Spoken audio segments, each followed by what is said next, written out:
కొత్త రేషన్ కార్డులు, ఇందిరమ్మ ఇళ్లపై ప్రజలకు గుడ్ న్యూస్. తెలంగాణ మంత్రి కీలక ప్రకటన. ప్రభుత్వం అమలు చేయనున్న 6 గ్యారంటీ పథకాలకు రేషన్ కార్డును ప్రామాణికంగా తీసుకోనున్నారు. ఈ నేపథ్యంలో తెలంగాణ రెవెన్యూ శాఖ మంత్రి పొంగులేటి శ్రీనివాస్ గుడ్ న్యూస్ చెప్పారు.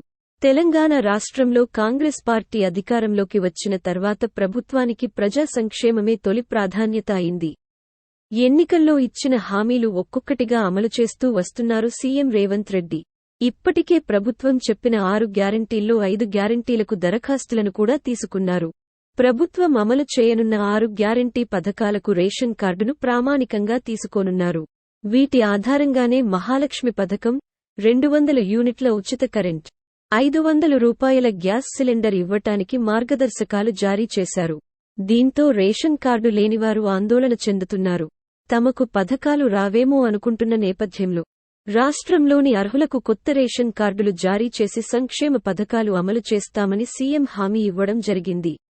మరోవైపు రాష్ట్రంలో చాలా ఏళ్లుగా కొత్త రేషన్ కార్డులు పంపిణీ చేయకపోవటంతో ఎప్పుడెప్పుడు ఇస్తారా అని జనం ఎదురు చూస్తున్నారు. ఇదే క్రమంలో తాజాగా తెలంగాణ రెవెన్యూ శాఖ మంత్రి పొంగులేటి శ్రీనివాస్రెడ్డి కొత్త రేషన్ కార్డ్స్, ఇందిరమ్మ ఇళ్లపై కీలక విషయాలు చెప్పారు.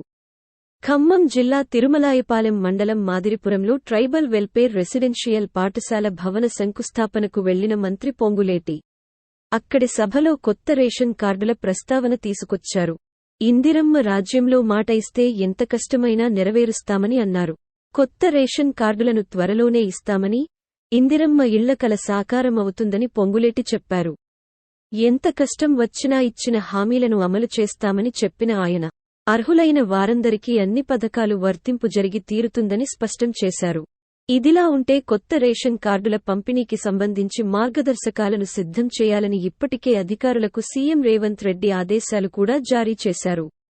సంక్షేమ పథకాలు పేదలకు అందాలనే రేషన్ కార్డు నిబంధన పెట్టినట్లు సీఎం తెలిపారు. దీనివల్ల ఏ పేదవారికి కూడా నష్టం జరగదన్నారు. ప్రస్తుతం దీనిపై కసరత్తులు జరుగుతున్నాయి.